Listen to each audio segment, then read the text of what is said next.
پیش کریں. یہ حضور آخری سوال ہے. اچھا، مگر خاتم السوالات نہیں ہے. السلام علیکم جناب. یہ بھی ایک نکتہ ہے، بتا دیتا ہوں میں آپ کو. ایک دفعہ یونیورسٹی آف لنڈن میں جب میں طالب علم تھا، وہاں ہمارے استاد نے، جو عربی کے استاد تھے، مسٹر ہاپکنز تھے ان کا نام تھا، انہوں نے ایک عبارت یہ لکھوا دی کہ فلاں خلیفہ بنو امیہ کا آخری خلیفہ تھا. بنو امیہ کا آخری خلیفہ تھا.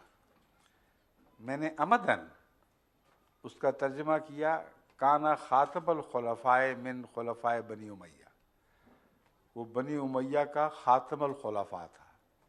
انہوں نے سرخ لکیر پھیر دی. غلط. میں عرب دوستوں کے پاس گیا بھولا بن کر. میں نے کہا اچھا پروفیسر لگا، اس کو عربی نہیں آتی. انہوں نے کہا نہیں عربی کو نہیں آتی، اور چوٹی کا ماہر ہے.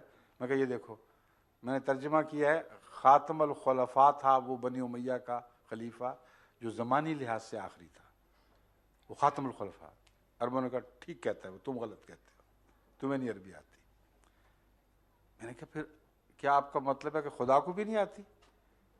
قرآن کریم میں اللہ تعالیٰ آپ کہتے ہیں کہ آخری کے معنوں میں خاتم لفظ استعمال کر رہا ہے. جب میں نے کر دیا تو میں غلط ہو گیا، اگر میں غلط ہوں تو پھر خدا بھی غلط ہو گیا. پھر ان کو بات سمجھ آئی. خاتم اعزاز کے لیے ہے، خاتم زمانی لحاظ سے آخری کے معنوں میں نہیں ہے، ورنہ اس کی کچھ بھی معنی نہیں رہتے.